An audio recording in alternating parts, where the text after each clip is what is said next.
The mountains stood like sentinels around Boone Carver's cabin, watching over the cold silence that had filled his world for nearly a decade.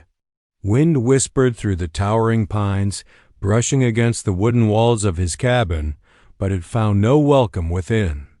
Boone lived alone by choice, by sorrow, by scars too deep to name. 9 years had passed since fire took everything from him: his wife, their unborn child, and the home he'd built with his own 2 hands. The townfolk of Pine Hollow said he'd gone mad with grief. Some whispered that Boone had turned feral, more beast than man. Others said he was just broken. Truth was, Boone Carver simply didn't need people anymore. The forest was honest. It asked nothing, demanded nothing, and offered a kind of peace civilization never could. His life followed a rhythm carved by nature's hands wake with the sun. CHOP would hunt, mend, eat, sleep. He spoke to no one. He hadn't set foot in town in nearly 5 years. He kept a journal for no one but himself, wrote letters he'd never sent, and carved wooden figures he never displayed. That was his world. Until that morning, the first thing that caught his attention was the silence, not the usual kind that lived in the woods, but a hollow silence that felt wrong. Boone stepped outside, his axe slung over one shoulder, prepared to fetch more firewood. A thin fog clung to the earth, and the frost-laced air nipped at his beard. He blinked at the sight ahead. There by the edge of his fence, just beyond the row of chopped logs, stood a shape slumped against the post. A person. Boone froze. He set the axe down quietly and reached for the rifle near the door. His instincts, sharpened by years in the wild, screamed caution. He approached slowly, his boots crunching the frozen earth. Eyes narrowed. The figure was a woman, barefoot, her dress white, torn and stained with dirt clung to her shivering frame. A bridal veil hung from her loose braid like a ghost of some cruel joke. Her wrists were tied with coarse rope to his fence post, and a scrap of parchment flapped in the wind, pinned to her bodice with a rusty nail. Boone knelt beside her.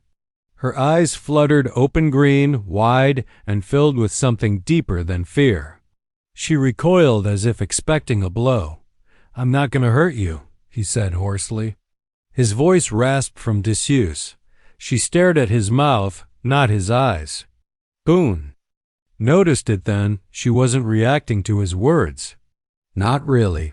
He reached to untie her wrists. She flinched again, but didn't resist. As the rope fell away, he caught a glimpse of bruises beneath her sleeves. Her hands were raw, fingers swollen from the cold. Boone removed his flannel coat and draped it over her shoulders. The woman reached up, trembling, and touched her ear, then shook her head. Boone's gut twisted. She was deaf. Not just frightened, not just abandoned. She had been left here, silent and vulnerable, like discarded property. He helped her stand. Her knees buckled, and he caught her with strong arms honed by years of labor. Boone didn't speak. Words wouldn't matter now. He simply nodded and guided her toward the cabin, inside. He laid her gently on the cot near the fireplace, stoked the fire until the room glowed with warmth. He made tea from wild mint and offered it to her. She drank, cautiously, never taking her eyes off him. Boone unpinned the note from her chest and read it under the lantern's glow. "She's yours now. Do what you want. She ain't worth nothin' to us." His jaw clenched, knuckles whitening around the paper. His vision blurred with rage. He folded the note, tucked it in a drawer, and looked back at her. She was watching him. Not fearfully now, but with uncertainty. As if waiting for his reaction, his judgment. He pointed to himself. "Boone," he said, then pointed again. "Boone." She hesitated, then raised one hand slowly. Her fingers moved in a simple sign. "Elena." Boone paused, then nodded. "Elena," he repeated quietly. No one had spoken her name in that cabin before. No one had spoken at all. Until now, that night, Boone sat in his wooden rocker by the hearth. Elena slept wrapped in quilts, her breathing soft, and even for the first time since he found her Dot outside, the wind howled through the trees. Wolves called to each other in the distance, but the cabin stood strong, a pocket of warmth in the wild cold. Boone stared into the fire. The image of her tied to his fence post burned into his mind. Who had left her? Why here? And why like that? He didn't know. But one thing was certain. Someone had thrown her away, and now she was his to protect. The morning sun filtered through the wooden shutters of Boone's cabin, casting long slats of golden light across the floor. The fire had burned low during the night, and Boone had already restoked it before Elena stirred. She lay still beneath the quilts, her face soft with sleep, though her fists remained clenched even in rest. Boone stood in the kitchen, quietly slicing dried meat and boiling oats in a pot. He moved with careful purpose, each motion controlled. After 9 years of solitude, sharing space, even breathing the same air as another human, felt strange, unnatural. And yet, with her there, his silence no longer felt empty. It felt shared. Elena stirred.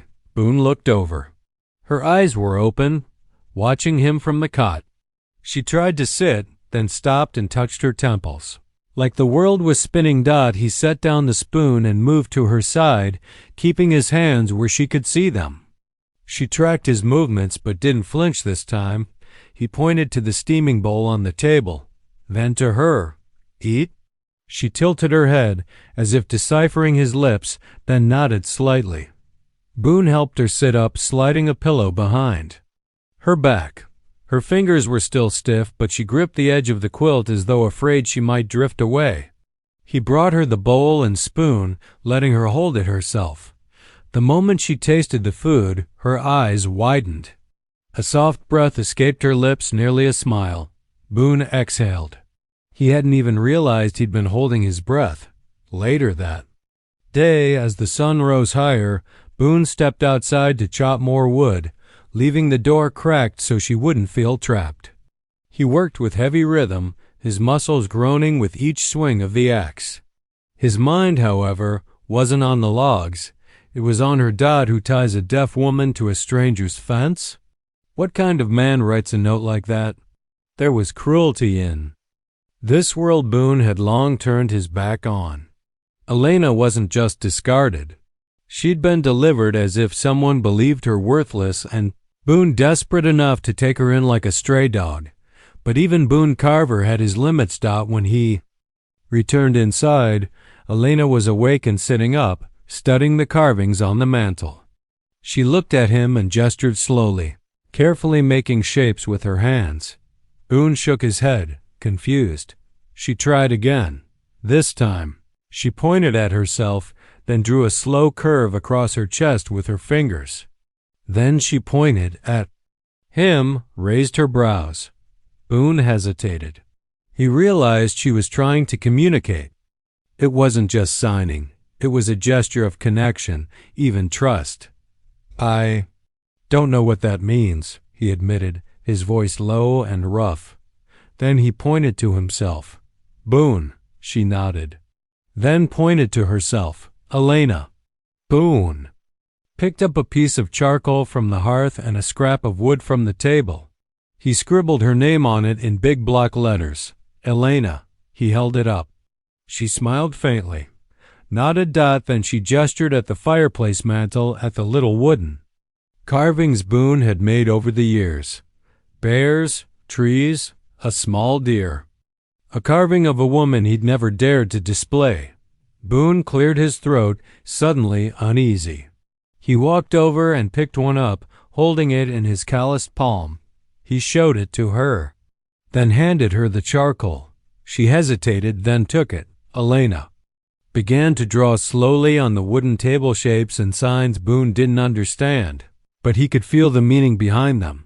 When she finished, she pointed at the last symbol she'd made, then tapped her chest. Her face was calm but solemn. Boone had the sense that she'd signed something important. He pointed to the drawing. What is that? She gestured again, repeated the sign, then lifted her hand, placing it over her heart. Boone stared at her, unsure. But something in her posture, the slight bow of her head, the motion of her hands, it all screamed the same thing. Help me. Later. Boone went through the drawer where he'd hidden the note from the night before. He read it again, every word like a splinter. She's yours now. Do what you want. She ain't worth nothing to us. His jaw tightened. Whoever had left her clearly thought she was some kind of burden, a bride no one wanted. But there was something they hadn't counted on. Boone may have been a loner, but he wasn't a coward. And he sure as hell wasn't about to hand over a woman who'd suffered God only knows what at the hands of monsters. He glanced toward the cot, where Elena had drifted off again. She curled tightly beneath the quilt, one hand wrapped around the wooden carving he'd given her, a fox with a broken paw. Boone swallowed hard. She didn't speak. She didn't hear, but somehow she was starting to be heard. That night, Boone sat beside the fireplace, slowly carving letters into a block of pine. He was no schoolteacher, but he knew letters well enough to teach her something, and maybe she'd teach him back. If the men who left her came back, they wouldn't find her defenseless. Not anymore. Elena stirred once in her sleep, whispering something unintelligible. Boone couldn't hear the words, but the fear in her voice cut clean through him. He reached for his rifle and leaned it against the wall. His cabin had become something else now, not just a refuge for himself, but a shield for someone broken, and Boone Carver had no intention of letting anyone break her again. The days passed with a quiet rhythm, like the steady drip of snowmelt from the pines. Elena remained in Boone's cabin, her body healing slowly, her spirit even more so. She still jumped at shadows, still froze when she saw unfamiliar boots near the door, but her eyes no longer carried the wild terror of that first night. Boone hadn't expected her to stay. At first, he assumed she would leave once she recovered, vanish back into whatever world she'd come from. But she didn't. She stayed. She carved out a space in his cabin without ever asking, without words. Each morning, Boone woke to find the fire already tended, water heating in the kettle, and Elena curled in his old rocker with a blanket over her knees, the wooden fox he gave her still tucked beside her. She watched him closely like she was learning him, and he watched her too, not in a way that made her shrink, but in the way a man watches something he doesn't understand, something rare and half-forgotten. A woman who didn't speak. A woman who listened with her eyes and replied with her hands. One morning, while the snow melted in soft patches around the cabin, Boone brought in a plank of wood and placed it on the table beside her. He also set down a piece of charcoal and the carving knife. Elena tilted her head, curious. He wrote a word on the plank in block letters. Food. Then he pointed to a bowl of stew simmering on the hearth. Food, he said aloud, then tapped the word. Elena blinked. Then slowly she nodded. He carved the word into the plank. For the next hour, they created words. Simple things: fire, chair, water, name. Boone would say them, point, and she'd mimic the shape of his mouth. Then she'd teach him the sign with her hands. He'd mimic her as best he could. It was clumsy, but it worked. Boone found himself waiting each day for their lesson time, an hour of silent focus, broken only by the scrape of charcoal or the soft puff of her laughter when he got a sign hilariously wrong. When she smiled, it changed the whole room. One afternoon, Boone left the cabin to check his traps farther up the ridge. He returned near dusk with 2 rabbits and a sack of root vegetables he'd buried under snow months earlier. But as he stepped through the door, he froze. Elena was standing near the hearth, the bride's dress she'd arrived in spread across the floor. She held a knife in her hand, her eyes focused on the stained fabric. Boone stiffened, unsure what she was doing, Then, without hesitation, sliced the dress down the middle and tossed the ruined pieces into the fire. Boone didn't move. He didn't speak. He just watched as she fed the flames with lace and silk and memories. When it was done, she turned toward him. Her face was calm, proud, even. She held the knife loosely now, not as a weapon, but as a symbol. She had cut herself free. Boone nodded, slow and deliberate, then walked to the corner, fetched a heavy canvas shirt from a cedar chest, and handed it to her. It dwarfed her small frame, but she pulled it on like armor. She looked more like someone real now, less like someone broken. That night, they sat closer to the fire than usual. Boone carved while she watched, her eyes heavy with sleep. He didn't ask questions. He didn't need to. She was still a mystery why she was left, who had tied her up, why she had bruises on her ribs, but he understood this much. She was choosing to stay. In the following days, Boone taught Elena how to use a fishing line, how to hang meat to dry, and even how to patch the roof. She was nimble and clever, and though she couldn't hear a twig snap or a bear's growl, she noticed things Boone sometimes did in single quotes t. Once, when they were skinning rabbits near the tree line. She tapped his shoulder and pointed upward. Boone turned just in time to see a hawk circling high above, its shadow slicing across the snow. Another time, she pointed to faint boot prints in the melting snow prints. Boone had missed. They led to the far side of the fence. He followed them, with a rifle slung over his shoulder, but they disappeared near the stream. Someone had come close, watched, then left. Boone didn't tell Elena, but she already knew. He could see it in her eyes. That night, Boone added more logs to the fire and checked the windows twice before sitting down. Elena sat cross-legged on the floor with his old journal in her lap, flipping through pages filled with Boone's forgotten handwriting. She tapped the journal, then tapped his chest. A question. He nodded. Mine, he said, long ago. She pointed to herself. Then the book. Boone hesitated, then gently took the book, opened to a blank page, and handed her the charcoal. She stared at it for a moment, then began to write. Not in full sentences, just symbols, names, marks. One Boone recognized from the message pinned to her dress, the shape of the letter D. She circled it again and again until it tore the page. He reached out and covered her hand. She stilled. He didn't ask more. He just set the book aside, then slowly reached into the drawer where he'd stored the message. He took it out. Let her read it. Her hands trembled. Boone waited, his heart thudding like a hammer in his chest. If she wanted to leave, if she feared what came next, he'd let her go. But instead, she reached out, took the paper, and tore it in half. Then, in half again. Then she fed the pieces into the fire, just like she had done with her dress. She didn't sign a word. She didn't have to. Whatever her past was, whatever monsters had left her at his fence like unwanted cargo, Elena had chosen. Something else now. She had chosen him, and Boone, without knowing how or why, was beginning to choose her too.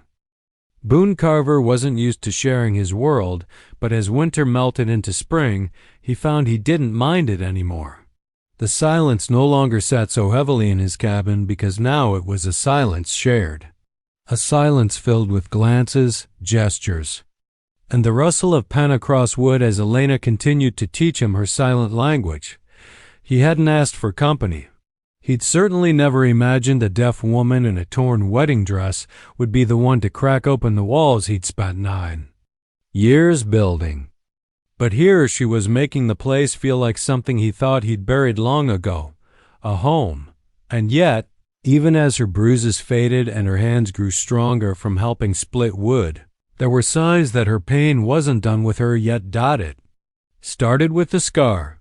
Boone had gone hunting one morning and returned with a pair of grouse. Elena had just finished washing clothes in the stream. Her sleeves were rolled to the elbow, and Boone spotted something he hadn't noticed before, a raised angular scar partially hidden under her blouse high on her upper arm. Near her shoulder blade dot it looked old but deep. Not a wound from nature. Not an accident. Later, when she was chopping carrots for stew, he sat across the table and tapped the edge of his own arm, then gestured to hers. She hesitated, her eyes searching his. Then slowly she unbuttoned her sleeve and pulled it down. Enough to reveal the full marked dot. It wasn't just a scar dot, it was a brand. Boone's breath. Caught in his throat. The shape was unmistakable. A diamond with a hook piercing through the center.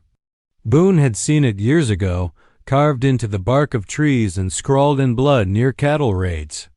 It was the symbol of the Dalton Gang, a savage group of outlaws who operated on the edge of the territories, kidnappers, extortionists, traffickers. Of the worst kind. And now that brand was on her. Elena didn't meet his eyes. Instead, she rolled her sleeve back down, stood up, and walked to the window. Her fingers gripped the sill. Her shoulders shook, though she made no sound. Boone rose and moved behind her, slow and careful. He didn't speak. There was nothing to say that could undo it. So instead, he touched her wrist just lightly and waited. She turned. Her green eyes were filled with a storm. Then she raised her hands and signed something fast, desperate. Boone didn't understand the full meaning, but he caught pieces. Taken, bride, sold. Ran. And then she placed her fingers to her throat and shook her head violently. Tears slid down her cheeks. Boone's chest felt like it might crack open. Whoever Elena was before, whatever she had endured, it hadn't been just abandonment. She hadn't been simply left. She had escaped, fled something dark. Something evil. And now it made sense. Why someone would tie her to a fence and leave her like trash because she was never supposed to get away. That night, Boone didn't sleep much. He sat in his rocker, the rifle across his lap, his ears sharp for movement. Outside. Twice he stepped out into the moonlight to scan the edge of the woods. He saw nothing but the presence of that brand. Changed everything. He wasn't just sheltering a woman in need. He was hiding a fugitive from the very men who would kill her or worse if they ever found her again. The next day, Boone rode into Pine Hollow for the first time in years. He left Elena hidden in the small root cellar beneath the cabin, armed with a pistol and a whistle. She didn't like it. Boone could see it in her clenched jaw, but she nodded anyway. Trust had grown between them like wild vines, and she knew he'd be back. The town hadn't changed much. Same rusting signs. Same wooden storefronts and muddy streets. But when Boone walked into the sheriff's office, the room went quiet. Sheriff McKellen looked up from his desk, jaw tightening under his gray beard. Boone Carver. Thought you turned into a ghost. Boone stepped forward. I need information. The sheriff sat up straighter. What kind? Boone hesitated, then leaned in. Dalton Gang. You heard anything? McKellen narrowed his eyes. Why? Boone didn't answer. The sheriff sighed. Yeah, word is they've been spotted south of here. Trafficking women out past Wolf's Hollow. Rumor is they left one behind last week. Some sort of punishment. Bride gone bad. Nobody's seen her since. Boone's hands clenched at his sides. What kind of punishment? The sheriff leaned back. Let's just say, they like to make an example. But she was probably dead before the coyotes found her. Those bastards don't leave loose ends. Boone met his gaze. They left one this time. The sheriff stared. At him. You saw her? Boone nodded. Double quotes, where is she now? Boone didn't answer that either. The sheriff exhaled. Realizing Boone wasn't here to turn her in, he was here to protect her. You know they'll come looking, right? If they branded her, she was property to them. A message. A trophy. Boone turned to leave. Carver, the sheriff called after him. "You gonna go it alone?" Boone paused at the door. "Ain't that what I always do?" When he returned to the cabin that night, Elena was waiting by the fire. She rushed to him, signing frantically. Boone raised both hands and said softly, "I'm all right. You're safe." He placed a map on the table, circled Wolf's Hollow with his finger, then pointed to the scar on her arm. She stared, understanding blooming. In her eyes, he nodded, then pointed at her. Not property, not anymore. Her eyes brimmed with tears, but she didn't cry. She just stepped forward and touched his chest right over his heart. Boone covered her hand with his own. Outside, the woods were quiet, but Boone knew that quiet wouldn't last. Someone out there wanted Elena back, and now they'd have to go through him. Boone knew the moment he and Elena rode into town that something had shifted. Pine Hollow was a speck of a town, wedged between the mountains and miles of untamed forest, but it had eyes, and those eyes watched everything. From the shaded porches to behind lace curtains, whispers rode on the wind long before they reached Boone's ears. He hadn't set foot in town in nearly 5 years. To them, he was a myth-silent, grief-struck hermit who lived beyond the ridge and came down only when he needed bullets or whiskey. Now, here he was, with a woman riding beside him, and not just any woman, one wrapped in an oversized flannel shirt, hair braided tight, eyes sharp but quiet. A woman who never spoke, never reacted to greetings. A woman who looked like she was hiding something. People noticed. They always did. Boone had brought her because he needed supplies and because he couldn't leave her alone. Not anymore. He wouldn't risk it. Not with the Dalton gang, potentially, lurking somewhere beyond the RIDGELINES. Elena sat straight in the saddle, her gaze flicking from storefront to storefront. Boone could tell it was taking everything in her to appear calm. Every creak of wagon wheels or distant hammer made her flinch, just slightly. Boone reached over and brushed her hand with his fingers. She looked at him and gave the smallest of nods. She was scared, but she trusted him. That trust meant more than words. They tied the horses outside the mercantile and stepped through the creaking door. The bell jingled above their heads. Old Mr. Finch, the storekeeper, looked up from behind the counter. His eyes narrowed. "Well, I'll be," he muttered. Boone Carver, risen from the grave. Boone gave a polite grunt and started gathering what they needed: salt, oats, soap, rifle cartridges. Elena helped without being asked, moving efficiently, with purpose. But as they passed near the shelves, Boone heard the whispers starting. "Outside the store. Is that her? She don't talk. Looks like she's been through hell. Ain't right, him bringing her here like this." Boone's shoulders tensed, but he said nothing. He dealt with small town gossip before. Words were wind, but he could feel Elena shrink behind him. She understood more than she let on. When they reached the counter, Finch leaned forward. "She all right, Carver?" Boone stared at him. "She's fine." Finch gave a half smile. "Stranger. Things have happened, I suppose. Quiet girl like that coming down from your ridge?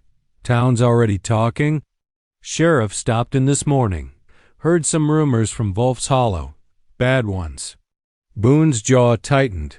Let him talk. Finch hesitated. "Look, just be careful. Men who run with the Daltons, they don't like losing what they think is theirs." Boone nodded once, then paid and led Elena out into the afternoon sun. They were halfway down the boardwalk when Sheriff McKellen appeared, his spurs jingling, hat pulled low. He blocked their path, face grim. "Boone," he said evenly. Boone didn't stop walking. "Sheriff, need a word." Boone glanced at Elena. She looked up at him, her eyes calm but alert. He gestured for her to wait near the horses, then turned back to the sheriff. McKellen crossed his arms. "That her?" "You know it is," the sheriff sighed. "I ain't here to cause trouble. But there's bounty riders in the area. Got wind that a girl ran off from the Daltons. Word is she was promised to one of the brothers as part of some backwoods deal. They're out for blood." Boone's voice was like gravel. "She's not theirs." "Don't matter to them," the sheriff sighed. "They branded her. That makes her a message. And the kind of men who leave girls tied to fence posts don't just give up." Boone said nothing. "I'm not asking you to give her up, Boone. Hell, I don't want them bastards around here any more than you do. But you better be ready. If they come, they won't knock." Boone turned without a word and walked back to Elena. She'd already mounted her horse and was watching him closely. He signed something simple. "We go." She nodded. By the time they reached the edge of town, the whispers had grown louder. A man spat on the ground as they passed. A woman crossed herself and muttered, "God help her." But the worst came from a lean, greasy ranch hand leaning against the blacksmith's wall. He smirked and said loud enough for all to hear, "Ain't it sweet?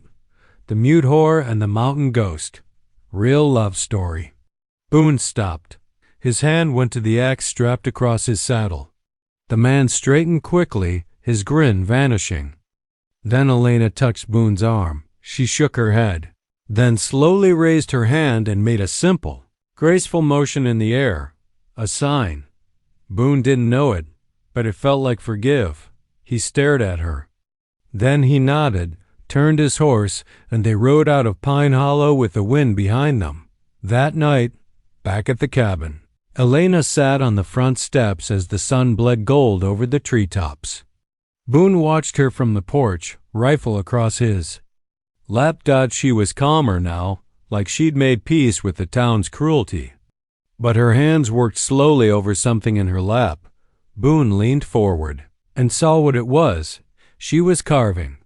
With his small blade she was whittling a figure out of pine, a man and a woman standing side by side. The woman's hand rested on the man's chest, a mirror of their moment days ago. She wasn't running anymore. She wasn't hiding. Elena was claiming a place in his world, one carving at a time. Boone sat back, silent, heart heavier than ever, but not with sorrow. With the weight of what he was willing to protect. The wind shifted that night, cold, sharp, and full of omen. Boone felt it in his bones before he saw a thing. Something was coming. Maybe it was instinct. Maybe it was survival. Either way, the air around the cabin grew tight, like the forest itself was holding its breath. Elena had gone to sleep early, curled under quilts by the fire. Her carving, the small figure of them side by side, rested on the mantel beside Boone's old fox and deer figurines, as if it belonged there all along. Boone sat in the dark, staring into the flames. The words from town echoed in his mind. If they come, they won't knock. Sheriff McKellen wasn't wrong. The Dalton gang wouldn't ask for permission. They'd take what they thought was theirs, no matter who stood in their way. And Boone Carver wasn't going to let that happen. Sometime past midnight, the horses in the corral stirred. A sharp, guttural whinny shattered the stillness. Boone was on his feet in an instant, rifle in hand. He slipped outside, barefoot in the snow, the air slicing at his skin like knives. He scanned the tree line. Then he saw it. A shadow, no, two of them, moving low, fast between the trees. Boone dropped to one knee beside the cabin wall, lifted his rifle, and tracked their movement. They didn't approach the front. Smart. They were circling behind. Boone moved around the side silently. His breath was calm, trained, measured. He'd hunted wolves bigger than men. But these weren't wolves. They were worse. A crackling sound behind the barn made him freeze. Then came the smell. Burning wood. He ran. The woodpile was ablaze. Flames licking up the side of the storage shed where he kept his cured meat and winter supplies. Two men stood in the firelight, faces half covered with bandanas, Coats dusted with snow. Boone didn't hesitate. Crack. One shot. One man fell like a dropped sack of wheat. The other turned, fumbling for his revolver. Crack. The second man went down, screaming and crawling. Boone stepped over him and kicked the gun away. "You tell your people," Boone growled, voice like gravel grinding stone. "She ain't yours no more." The man spat blood, sneering. "We branded her, mountain man. That girl's a ghost. You just the coffin." Boone's jaw clenched. Crack. The shot didn't kill him, but it made sure he'd never ride again.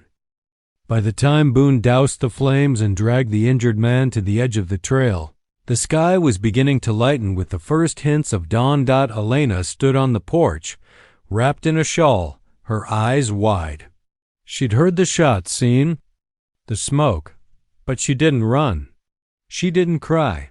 Instead, she stepped forward, took Boone's hand, and gently turned his palm upward. There, in his rough, calloused hand, she began signing: danger, fight, protect, stay. Then she placed her hand over his heart. Safe. Boone covered her hand with his, breath catching. He nodded once, then pulled her gently to him, just for a second, just enough for her to hear, in her own way, that he wasn't going to let anything happen to her, ever. That morning, they buried the man Boone had shot dead and left the other with a broken leg.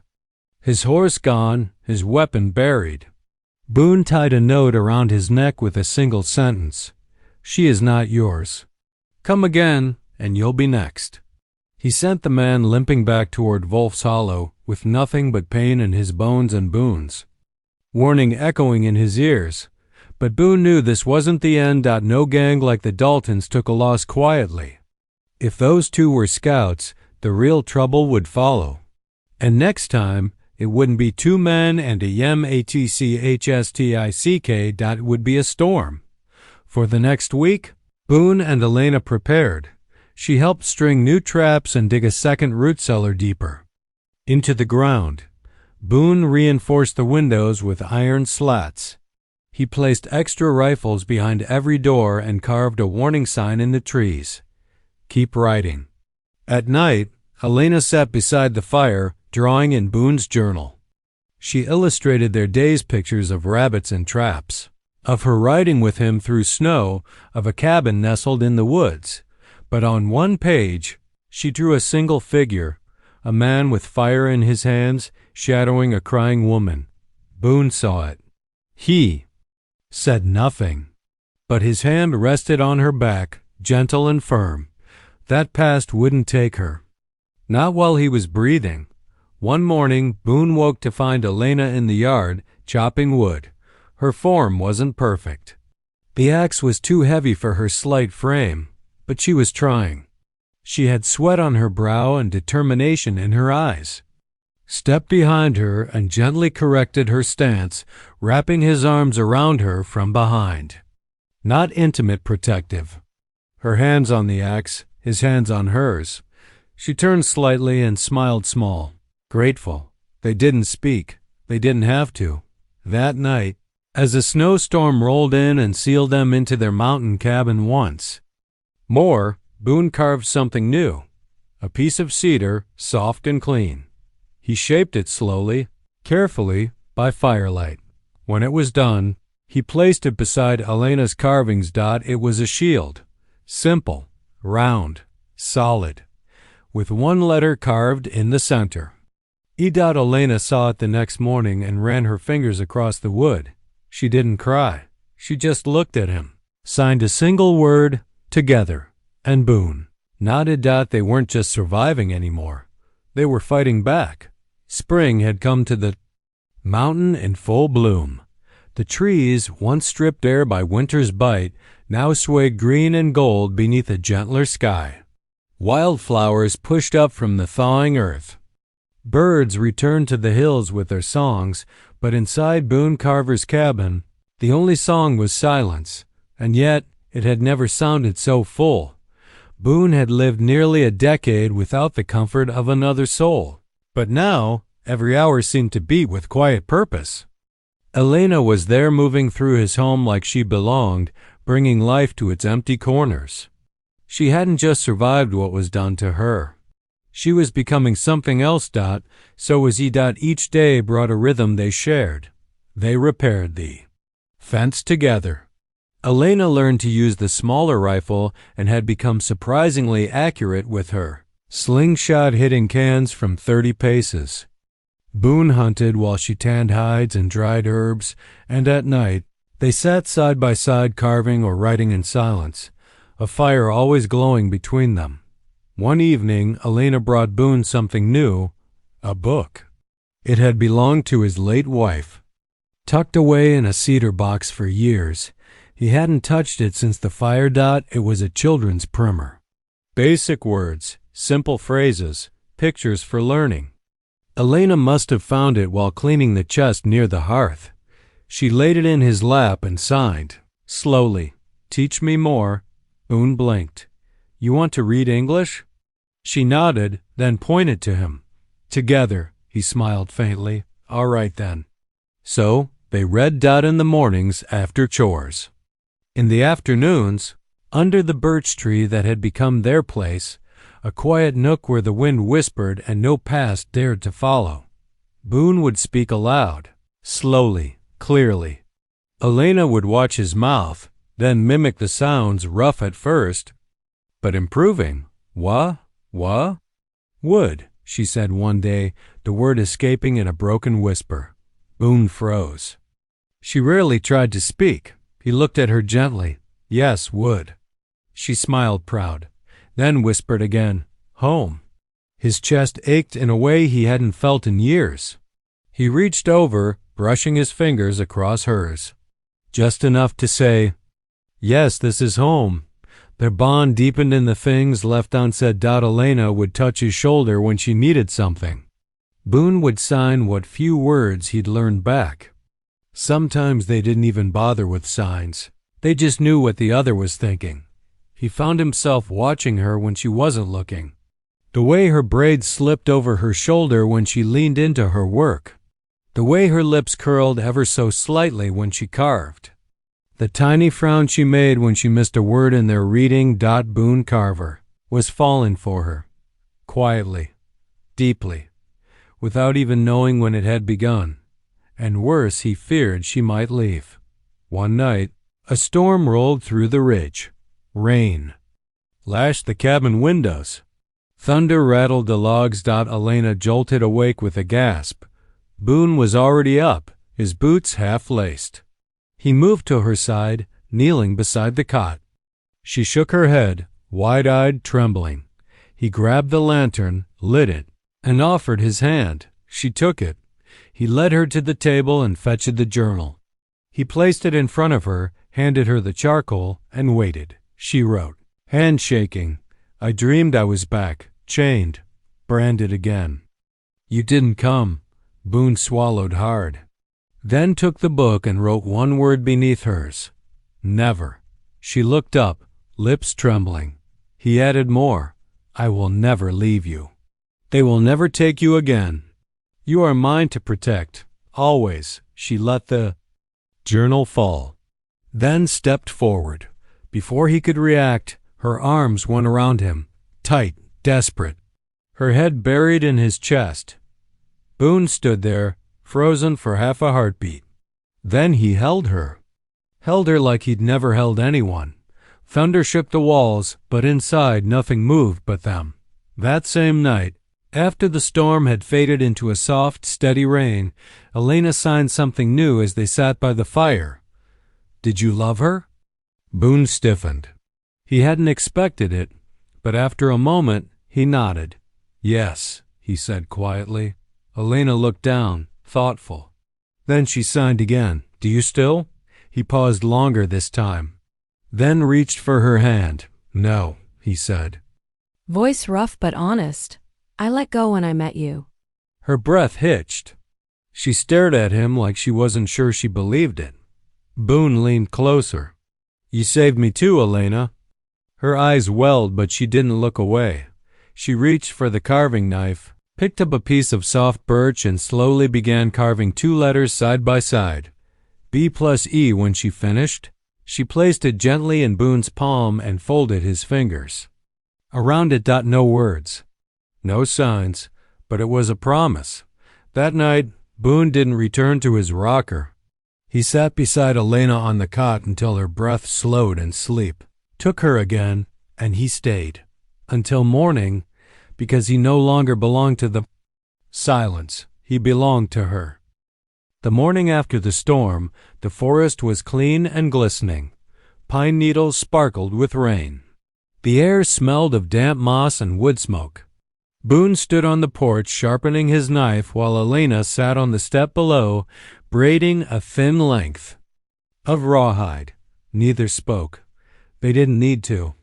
In the silence, there was rhythm, comfort, even joy. But peace in the wilderness never lasted long. Around midday, Boone spotted it. Smoke, a thick black column rising too far south of the trail to be a natural fire, not the kind made for warmth or cooking. No, this was deliberate. A signal. Or a threat. Boone lowered his spyglass and clenched his jaw. "They're here." Elena was beside him in seconds. Her eyes darted to the smoke, then back to Boone. She signed, "Daltons?" He nodded. Then, 5, maybe 6 riders. She froze. Her lips parted slightly, breath shallow. Boone gently took her hand and signed. "We knew this might come." Elena swallowed hard, then reached inside her coat and pulled out the short-barreled pistol Boone had given her. Her hands didn't shake. She was ready. Boone had spent weeks preparing for this. Traps lined the eastern path. Sharp stakes disguised beneath moss. A tripwire strung between 2 birch trees designed to collapse the ledge if anyone crossed too close. A rifle hidden in a hollowed tree stump just beyond the stream. The cabin itself had become a fortress. Reinforced windows. A false wall in the back room.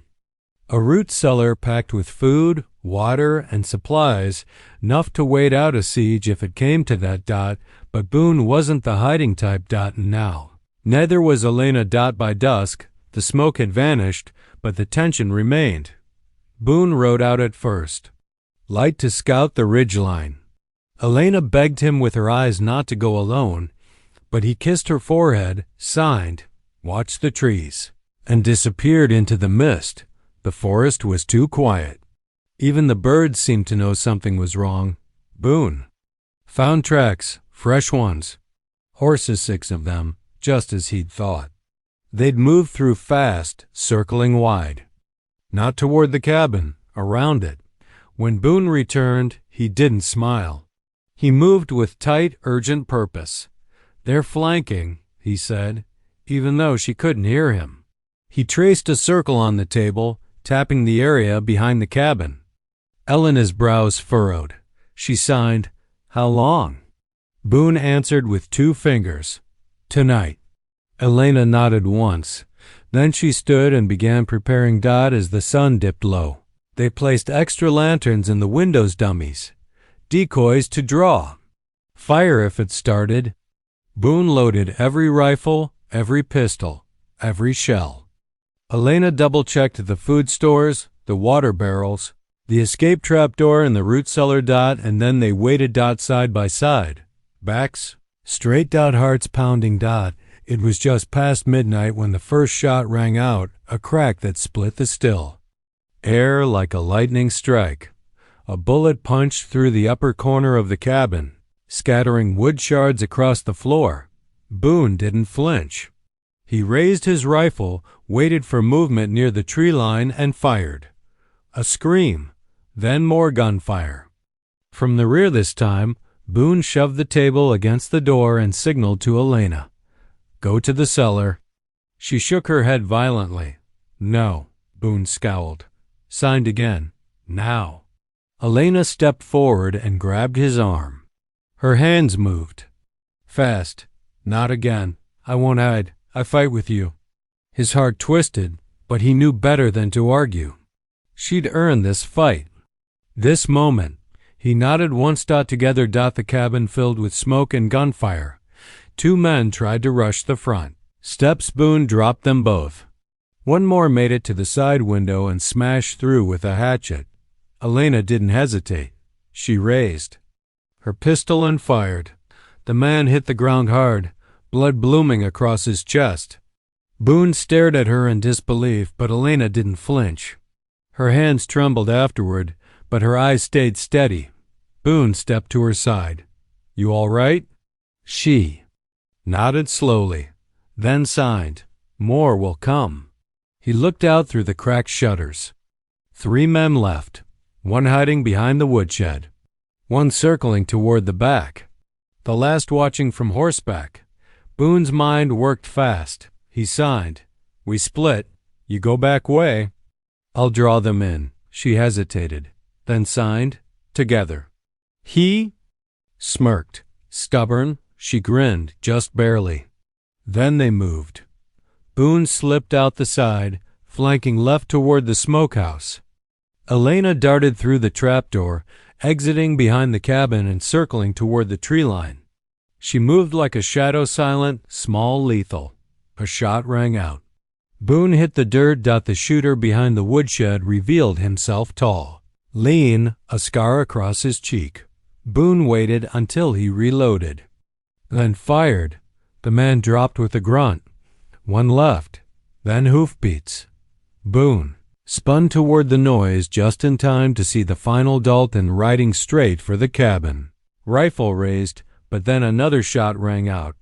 The rider fell sideways off his horse, dead before he hit the ground. Elena stood at the edge of the trees, pistol raised. She had saved his life. Silence fell again. Boone lowered his weapon, chest heaving. The woods were still. The smoke had cleared. They had survived. Back inside the cabin, Boone tended to a graze on Elena's arm, just a scratch, but enough to scare him. Her eyes fluttered closed as he wrapped the cloth gently. Then she took his hand. Signed slowly. "It's over?" He nodded. "For now." She looked into his eyes, then pointed to herself. "Mine," then to him. "Yours." Boone touched his forehead to hers, and for the first time in years, he allowed himself something he thought was gone forever. He whispered it, not for her ears, but for her soul. "I love you." She signed it back, smiling through tears, and in that moment, it didn't matter how they'd come together. All that mattered was that they had, and no one was going to take that away again. The dawn after the firefight was quiet too. Quiet. Smoke still curled lazily from the edge of the pines where Boone had burned the Dalton gang's bodies. 3 graves marked the clearing, unmarked and shallow. Elena had stood beside him in silence, watching as he shoveled the last of the earth over the men who would never hurt her again. But Boone knew better than to believe they were truly safe. He'd been a loner long enough to understand how the world worked. If you kill a Dalton, someone notices. And someone always comes looking. Sheriff McKellen arrived just after noon, his horse lathered with sweat, eyes grim beneath his brim. Boone met him on the porch, rifle leaning against the doorway. Elena stayed behind the screen door, watching.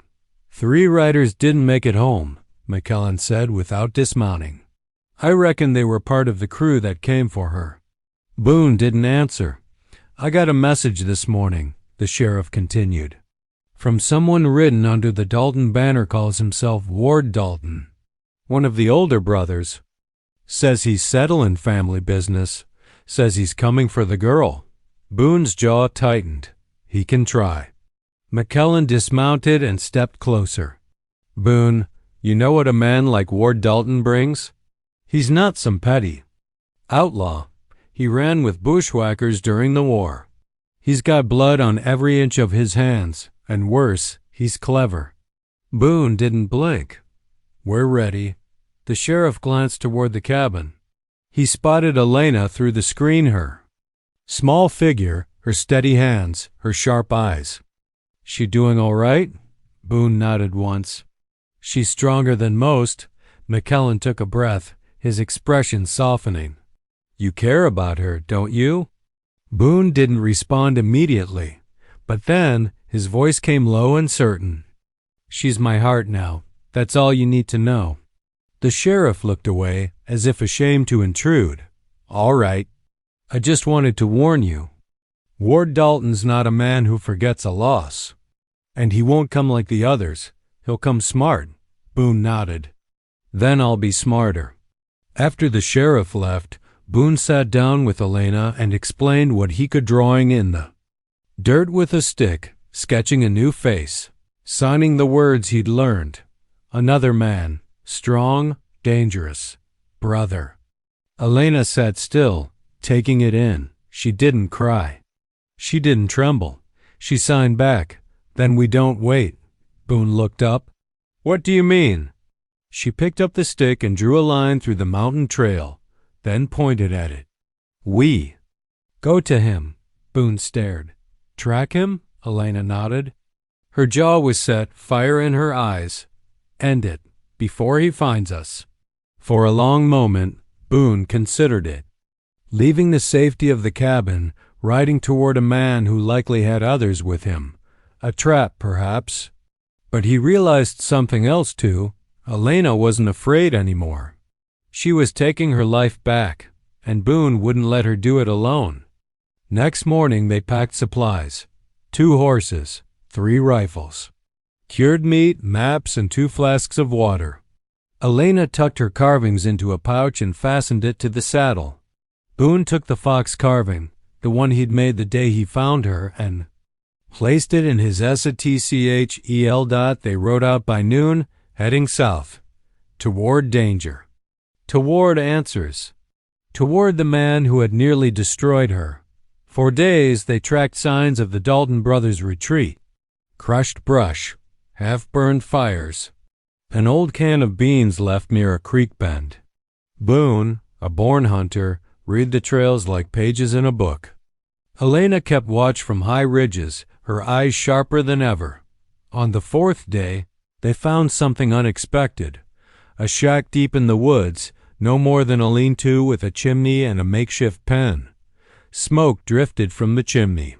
Boone signaled for silence, dismounted, and moved through the trees with the rifle slung low.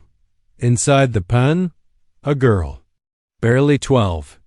Her wrist was bruised, her dress torn. Boone's heart thundered. Then he saw the brand, the same hooked diamond Elena once bore on her arm. He turned back to Elena, who had just reached his side. She saw the child and froze. Then she fell to her knees, not from weakness but from rage. Boone didn't hesitate. He moved to the door, kicked it in, and found the man inside halfway through a bottle. One of Ward Dalton's cousins, Sam, a runt of a man with yellow teeth and a long scar under his eye. He went for his gun. Boone shot him in the leg. He crumpled to the floor, screaming. The girl bolted into Elena's arms, sobbing. Elena held her tightly, signing slowly. You're safe. We'll protect you. The girl didn't know the signs, but she understood the embrace. Boone stood over Sam, blood spreading across the dirt floor. Where's Ward? He demanded. Sam cursed and spat, but Boone pressed the barrel of the rifle against his gut. Where? Sam's eyes flicked toward the west. Canyon, by Devil's Gulch. He's got a camp. How many men? 5, maybe 6. He's waiting for word. We was just scouting, waiting to see if she ran again. Boone lowered the gun. Tell Ward she's not running anymore. Then he hit Sam hard enough to knock him out cold. That night, Boone and Elena built a fire near the creek where the girl could sleep safe between them. They gave her food, wrapped her in blankets, and promised her, however they could, that she was no longer property, no longer prey. Elena didn't let go of her hand all night. Boone watched her from across the fire. He saw something in her face he hadn't seen before. Not just strength, but purpose. She wasn't just surviving. She was going to burn the whole Dalton and Mame to ash. They would ride for Devil's Gulch at first light, This wasn't about defense anymore. This was justice. And Boone Carver was going to give it to her no matter the cost. The ride to Devil's Gulch was long and bitter. The girl they'd rescued, her name was Clara, rode with Elena, her thin arms clinging to her waist as they rode west beneath the red cliffs.